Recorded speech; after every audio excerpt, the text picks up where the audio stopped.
My name is Andy, and this is the most magical podcast on earth. When I'm not on holiday at Walt Disney World, I'm planning a holiday to Disney. And when I'm not planning a holiday to Disney, I'm talking about Disney, with other UK fans like me who make the trip to Orlando and the House of the Mouse. So whether you're a parks professional or a Florida first-timer, this is the podcast for you. Each episode, I'll be chatting to other Disney superfans to share memories of their magical times, answering your Walt Disney World questions, getting you all the latest news from the parks, and finding out what's happening right now in Orlando. So get your ears on as we take you to the most magical place on earth. This is the most magical podcast on earth, part of the Secret Recordings Network. We have brand new episodes every other week, so make sure you've subscribed to the podcast because our next episode is going to be one of the 6 castles reports because I'm on my way to Hong Kong and then Shanghai. Already done Paris, already done California this year, so part of the 6 castles tour this year. Hong Kong trip report coming soon. But we're talking Paris on this episode of the podcast and, of course, Walt Disney World. So make sure you follow us on the socials at PodMagical. You can get in touch there as well if you'd like to be a podcast guest to talk about your Walt Disney World travels, or maybe Paris or California, or maybe you've done some of the Eastern parks. Let me know. We'll get you on. We're going to chat to this episode's guest very soon, but let's grab one of your questions first that's come through on the socials. Any Walt Disney World planning questions you have, I will do my best to answer. Leanne wants to know, what is the best credit or debit card to take to Florida with you where I won't be overcharged for things? Oh yeah, I see what you mean. You got to be careful when you're using your credit card because some of them will have expensive charges if you use them in America. Speaking personally, I always use my Chase card, which is a debit card. You can also withdraw cash from that as well without any charges. The exchange rate's usually pretty good. And also, up to April, you used to be able to get £15 cash back. So if you used your credit card, your Chase debit card, anywhere in America, not only did you get a good exchange rate and you weren't charged any currency conversions, you used to get cash back. They are stopping that as from, I think it's the first week in April, but still you can use your Chase debit card in America without any charges. Also Halifax Clarity card, if you're looking for a credit card, it's the Clarity card you need for Halifax. That's good to use abroad. I've used that as well. Other people I know, friends, family, have used Revolut and Monzo. So there's quite a few options. Just make sure you check. Always check with your bank as well. And also let them know if you're going to America, because the worst thing is you try and use it and it gets blocked. So some options there if you're taking your debit or credit card to Walt Disney World with you. Right now, we're going from Walt Disney World to Paris. We have Chris on this episode of the podcast. Now, for me, it's 6 castles in 1 year. Obviously, we talk about Walt Disney World a lot. It's a Walt Disney World podcast. Now, Chris has not been to Walt Disney World, but has been to Disneyland Paris many times and has another castle on his list later on this year. Welcome to the podcast, Chris. Thank you very much for having me, Andy. It's a pleasure to be here. And it's nice to hear you ticking off the castles. I am totally envious. And if you have room in your suitcase for probably all of your listeners, we'd be eternally grateful to come along with you. The 2 that I started the year with, one you've done many times and another one you're going later on this year, which we'll talk about in a moment. But first of all, this is a podcast for people who love Disney parks, particularly Disney World. But tell me why you love Disney parks. What is it about those parks that draws you back time and time again? You know, us in the Disney community, we always get people going, like, you're going there again. We don't say that whenever people are going to Benidorm for the 4th or 5th time. Once you find a place that you love going to, you want to go back again. As soon as you come home, you've planned your next trip, although, albeit for you, planning all these ones, you have like loads to look forward to, which I'm totally envious of. But it's just the Disney bubble. As soon as you go in, you bring your suitcases in with you, but you leave all your struggles and everything else all outside of the gate, and sadly you have to pick them up whenever you leave. So I always think that whenever you go in there, it's like you're in a different world, you're in a different universe, and you're just besotted by all the sights, the sounds, the smells. Not so much the people shoving in you with prams and buggies and things like that, but just hearing the music, seeing the parades, that kind of thing. It's totally magic. To pardon the pun, but it is. As soon as you go in and you step on properly, you're just besotted and want to stay there for a long, long time. And for you, it's Disneyland Paris where you keep getting drawn back to. Yes, it's our like obviously it's one that's closer to us. I mean, I would love to do Walt Disney World, but it's just I don't deal well with the heat. I reflect the sun, as Lee Evans used to say. Okay. So it's a case of with Disneyland Paris, we're used to that kind of climate. We've been there whenever it's been raining, but a rainy day at Disney is better than a rainy day anywhere else. Exactly. And but it's a case of with that there, it's closer to us. We can get the Eurostar. Fair enough. I used to love the direct Eurostar, so as soon as you got off, you were there, rather than having to get a private transfer or another train to Disneyland Paris. But I just love the theming of it.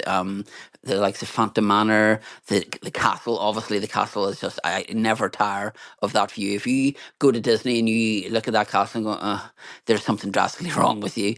The castle is just amazing, and just all the rides and everything. It's just brilliant. So it's more the proximity. My girlfriend lives in London, so all I have to do is fly over there, and then we get the Eurostar across. So it only Yes. costs us like 100 quid each return to get to the Eurostar, which is brilliant. I was going to say, because you say you get the Eurostar, I thought, have they built a new tunnel from Northern Ireland to Paris? I wasn't No, aware of that, but yeah, I your wish that girlfriend would have lives in made it a London. lot easier for me, but no, I just fly over Yeah. to London, and then we do it that way. So whenever we were planning to go again this year, then I looked at other things to do with another castle, and that worked out a little bit cheaper. So I said, well, how about we do this? And we decided to then go for that, which I'm very, very excited for.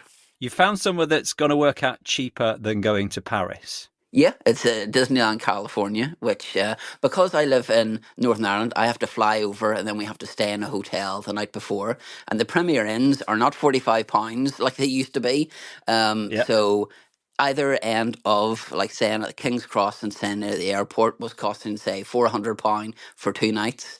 So whenever you add that on and the Eurostar, you can then near enough get a return flight from Heathrow to LAX for the same amount. So it made more sense to do something new. I've never been to Galaxy's Edge. I've never been on Mickey and Minnie's Runaway Railway. So all this kind of stuff that I see on vlogs and hear about from like your podcast and stuff, Yeah. I am extremely excited for, and just wish November would hurry up so I can get there. You got a long way. But I can't believe when you put things down in paper and go, well, it's going to cost this to go to London and then this to go to Paris and Eurostar. You go, actually, we could just fly to California and it's Yeah, cheaper. Whereabouts will you be staying? Will you staying at one of the Disney hotels or I just outside? wish. I wish just outside. It's less than a mile. It's one of the best Western ones. So I'm pretty stringent on looking at reviews and things like that. There is one that's closer to the park, but then there's not really good reviews to do with the Right. staff and stuff. So we're staying in the best Western Stovall's Inn, which is less than a mile walk to there, which takes about 10 minutes. I walk to work, which is like a 15-20 minute walk. So it'll be quite literally a breeze in the park to do that. But yeah, I just the likes of the food, the character meets, the rides, just everything is so different from Disneyland Paris, and it's just nice to do something new. Not that I'm saying I get tired of Disneyland Paris, but it's nice to have a break from something you love and then go back once you've done something else. So Yeah. whenever the likes of World of Frozen opens up, that will probably be the next time we go, because I'm sure that will be something to behold. And of course, as well as getting the Disneyland park, you've got California Adventure with Cars Land and things like that. So many new things. Yeah, and it's And nice. yeah, It's nice to then go and be at the castle that Walt Disney stood in front of, and it just have all that nostalgia feel. That yeah, that he just walked down here. I know you can do like the Walt's apartment tour, and then to go build a lightsaber in Galaxy's Edge, things like that. I'm a huge Star Wars fan. I've been to Star Wars Celebration twice, so this is a number one bucket list item. To walk down and see the Millennium Falcon for the first time. Which I'll probably be a sobbing mess. So thankfully, I'll have sunglasses on so people don't see that. But yeah, already the outfits are starting to get planned, and Karen is buying her lounge fly to take with her and all that kind of stuff. So we're oh, well ahead of the game. yeah. I think sometimes the planning is almost as exciting as doing the actual trip itself. Oh, I've totally. Yeah, you can make a 2 week holiday or a 1 week holiday last a year when you Yeah, start planning and looking forward to things and making restaurant reservations. And like you said, there's a lot of things that they've got there. They've actually got in Disney World, like you say, Galaxy's Edge, Mickey Minnie's Runaway Railway, and then the Big Thunders and the yeah. Space Mountains. And yeah. Yeah, It's quite a she's good more. place to start, actually, rather than going to Disney World, going to Disneyland California first. Yeah. It's a really nice way of doing it. I like the way he went first, and it's like, yes, Well, yeah. yeah, we do want to cross off the other one, but it's because just with this one here, it's just like obviously there's not as much as an intense heat. Karen's been to both the parks before, but not Yeah. as much as. I think she went with her brother, so he kind of just went and did this and that. Whereas she's more of a Disney avid fan now than obviously back then whenever she was with her brother and what have you.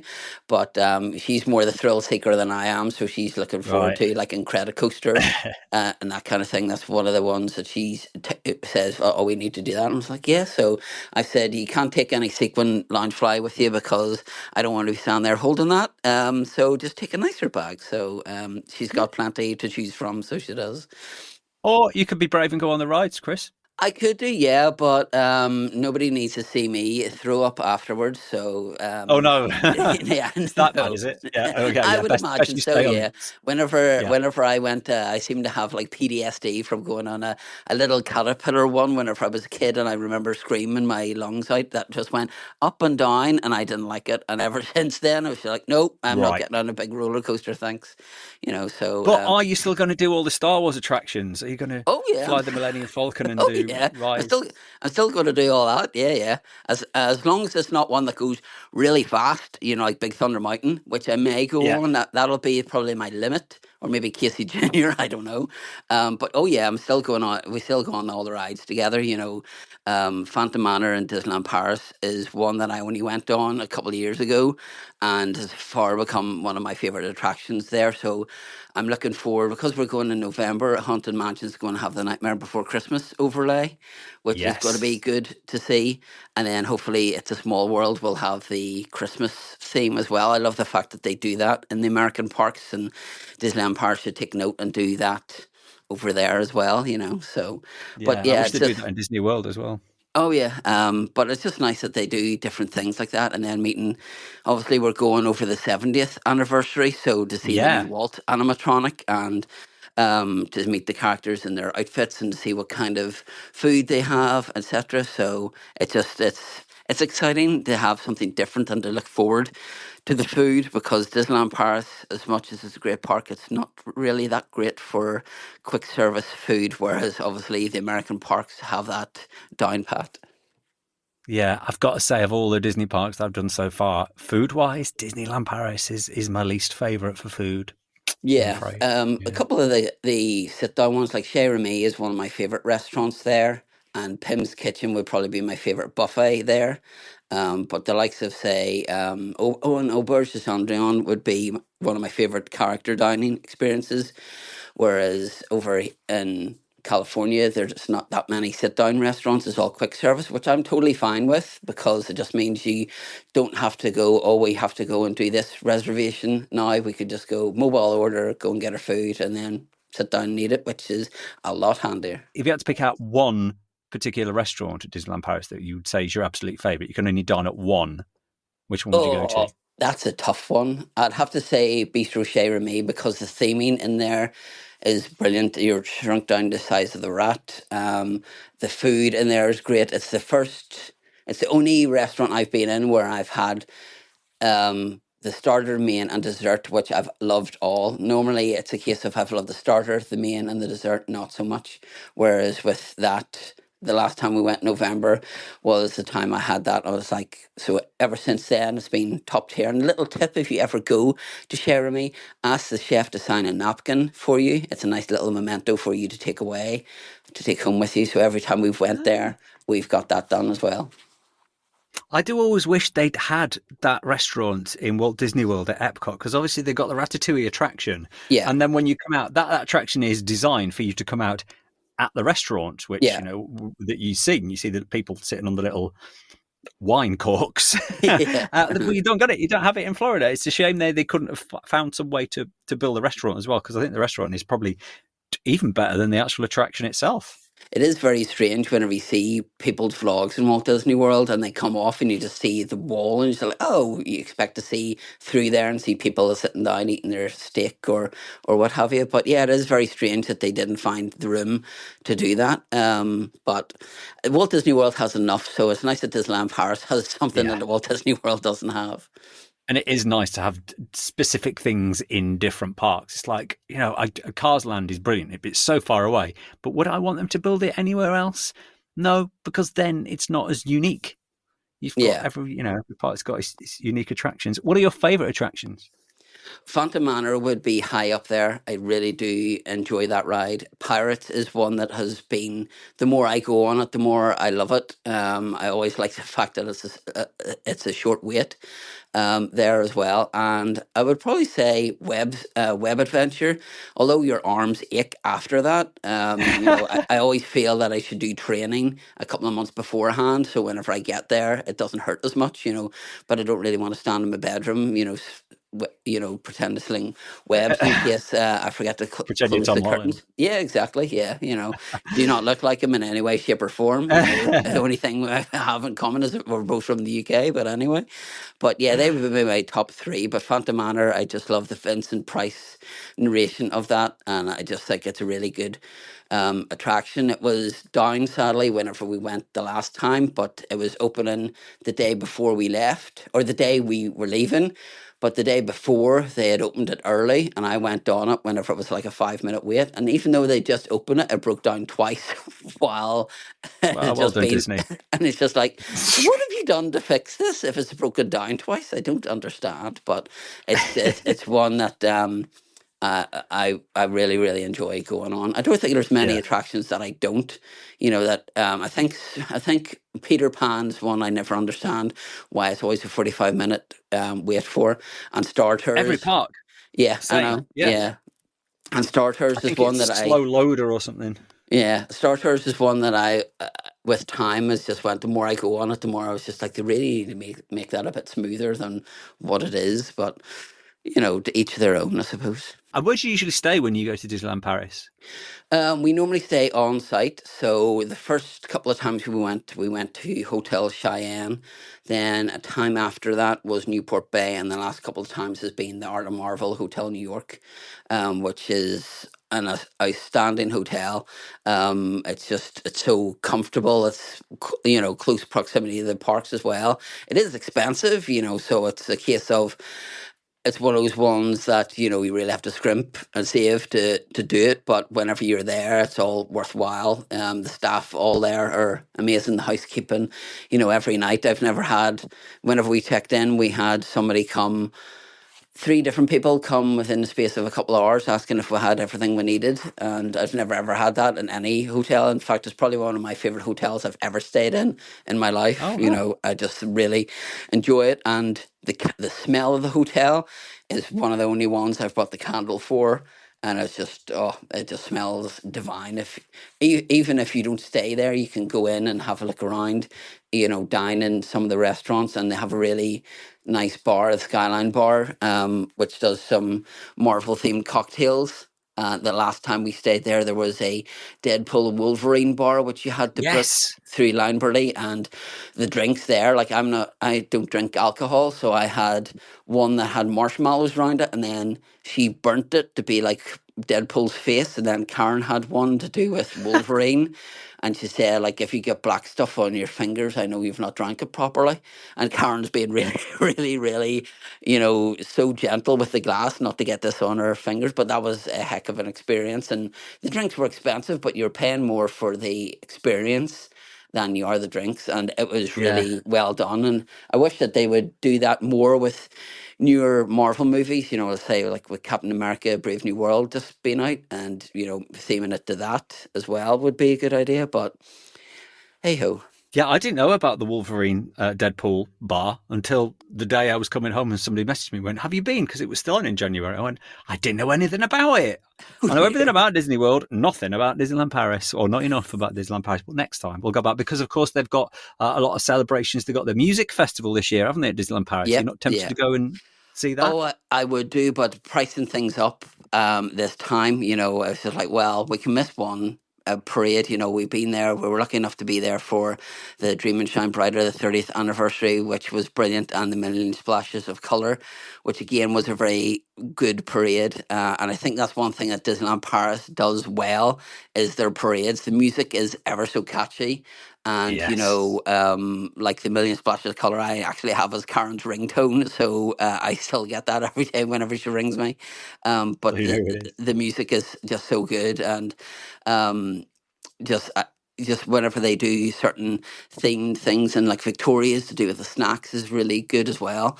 But yeah, I did price it up to go back in June time. It's like I'd rather save that grand and a half or whatever for going to California. So we've been there. We were lucky enough to go there twice last year, which is the first time we've done that. We went in March and November, and March was one of our best trips because we met some people through Instagram there, and friendships have blossomed from there, which is one of the great things about Disney parks, is that if you can Yeah, meet people in the same time, and then friendships become of that. And that's one thing I'm forever grateful for in the Disney community, is making friends. And especially whenever you're in Disneyland Park, you can wear whatever you want and you don't get judged. In fact, people will come over and compliment you on what you're wearing. Karen had that with her ears and her jumper, and I had that with some of my Roosevelt shirts that I was wearing.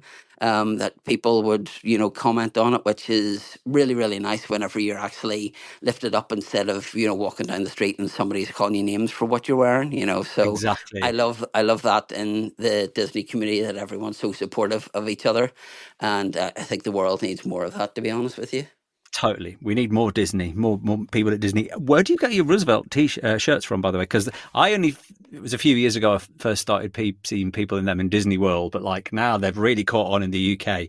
Do you get them over here or do you have to ship them in? You have to ship them in, but unfortunately, you have to pay like some kind of tax on them. So whenever you see a shirt and it's say 57, 52 pound, by the time you add the taxes and shipping on, then brings it up to like 60 at 72 pounds. So some people are very generous and give out free shipping codes, which saves you £10. They've just dropped some Toy Story ones, which I have looked at and have my eye on one or two, but probably just one, because I thought that would be perfect for Pixar Pier. So with that there, I think I've got like 19 of them at the last count. And before I go, that doesn't mean that all 19 are coming with me. Like I'll have to be very selective on what ones I Yeah, take. you're gonna have to have But a daytime costume change, at least yeah, yeah. three a day. Because obviously I have my Galaxy's Edge one planned out and the one from our first day planned out, because we want to do Mickey and Minnie's Runaway Railway as our first attraction, because that's one like both Karen and I have been busting to go on, and then do Galaxy's Edge the next day where we'll be in full Star Wars attire.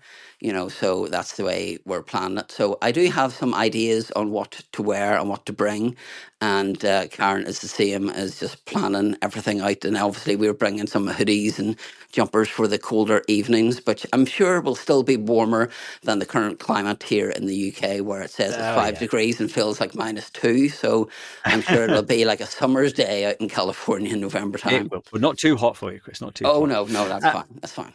Before you go, all-time favorite Disney parks memory. What is it? Oh, that's a tough one. Um, oh, that's a really tough one. I would say that there's no better feeling than whenever you walk down Main Street for the first time and you see the castle. That memory of me will be forever ingrained. Whenever you get on properly and you just don't know what to expect. You've seen it in vlogs, and you've heard podcasts about it, but until you're there and you feel, you hear the music play. One of the times we walked in, there was that Married Life song from Up, which I think is more prevalent in It's a Disney heartbreaking song. Park than it is in the movie. I think whenever you hear that, you go to think of Up, you go like, oh yeah, that's whenever you're walking around Main Street as well. So I'd say Yeah. that, but the parades would be up there, as would the Lion King Festival. They would be my top three. Seeing the Lion King Festival the Lion King Rhythms of the Pride Land, sorry, on our first trip was fantastic. I think I cried like three times out of just the performance, the music. It's so well done, and we hadn't seen it for like 5 years. So on our last trip in November, I was like, look, we need to go and see this again.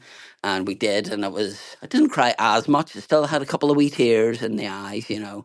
But yeah, I would say seeing the castle would be probably the overriding memory. Is just that's the thing you see whenever you go there, first of all. And it's just, you just know that you're there, you're in your safe space, and you're back where you wanted to be with the person that you love as well. Oh, bless you, Chris. Well, you've got a new castle to see late this year and a new main street to walk down, the Yep. original ones. Yes, exactly, and a new place to go in Bayou as well. So I'll need to make sure my passport's up to date for that too. Oh yeah, and your Esther, make sure everything's all sorted. Oh yeah, that's all sorted as well. All sorted as well. Lovely chatting to you, Chris. Have a magical day. No worries. Thank you very much for that. Thank you, Chris. If you would like to be a guest on the podcast, you can talk about Paris if you want, or Walt Disney World. We would love to get you on. Just give me a shout at Pod Magical on all the socials. It's going to be going to Florida soon. You've got the Flower and Garden Festival. That's already started at Epcot, started last week. And a part of that, as well as the topiaries and the food booths, you've got live music. It's mostly the weekends where they get the famous names. So the next few weekends of the Garden Rock series at Epcot, you have got Blue October. Don't know who that is. Rick Springfield, Peter Noon of Herman's Hermits, who I saw last year. He was really good. He's one of those, because they just do the hits, don't they? Like 5, 6 hits, like 20, 25 minutes.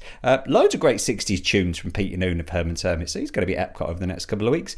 Universal, they've got their Mardi Gras that continues with the parade, the floats and the beans and beans? Beads. They don't throw beans at you. Beads. Live music they've got include Lawrence. I don't know who that is. Coco Jones. Again, don't know who that is. But at the end of the month, they have got TLC performing at Universal's Mardi Gras. SeaWorld have got a festival on as well at the minute. The Seven Seas Festival. Again, it's food, it's beer, and live music. In fact, this weekend, SeaWorld have got Jordan Sparks. That's Saturday night. And then Sunday night, ZZ Top will be performing at SeaWorld. It's St. Patrick's Day as well, of course, next week. So St. Patrick's weekend, this weekend. There's a lot of food, especially at Walt Disney World. They do some special items like cupcakes and things. Of course, Raglan Road at Disney Springs is where the big celebrations are for St. Patrick's Day. Spring break crowds are on us as well. So expected to be busy for the next few weeks at Walt Disney World if you're going. And the weather's getting warmer. Temperatures starting to creep into, well, definitely the high 20s, even 30s on a few days. So the warm weather, the muggy, humid weather is on its way. Also, one more thing to let you know about is that the clocks went forward last weekend in America. Ours haven't yet for the next couple of weeks. So for the next few weeks is going to be a 4-hour time difference between the UK and America. Finally, let's end the podcast on a top tip. The top tip for this episode is have a post-parade plan, a PPP, a post-parade plan. So you're watching the parade at Magic Kingdom, and if you want to go from the parade to an attraction, it's going to get busy. Things do quieten down during parades and fireworks. So if you say want to go from the parade, you want to watch the parade, and then you want to go straight to Tiana's, because there's no virtual queues there anymore. So basically what you do, you get in line with everybody else. So make sure you know where to stand for the attraction you want to do next. So if you want to watch the parade, stand firstly on the side of the road where Tiana's is, and then as soon as it's finished, so to avoid the surge, head straight to your attraction. So there you go, a post-parade plan. Same goes to the fireworks as well, especially if the park is staying open late at night. A lot of people will watch the fireworks and then they'll clear off home. But if you know what it's like in the hub at Magic Kingdom, at the end of the fireworks, there's people just pushing and shoving and going in any kind of direction. So make sure you're near a exit that will get you into the land where you want to go. Say you want to do Space Mountain, make sure you're standing at that side of the park so you can head off as soon as the fireworks finished straight over to Tomorrowland. Have a plan. That's it for this episode. At the time of recording this, I am just packing my bags to head to Hong Kong and China. In fact, as you're listening to this, maybe I will be there right now. Probably can't be posting anything from China, but I'll definitely be talking about it. So our next episode of this podcast will be a trip report from Hong Kong and then Shanghai. Yes, the Six Castles tour continues. So make sure you subscribe to the podcast, however you're listening, the Apple Podcasts or Spotify. Make sure you follow us on the socials as well. At PodMagical is where we are. Get in touch if you'd like to be on the podcast, if you've got any questions. Do let me know. And until next time, please stand clear of the doors.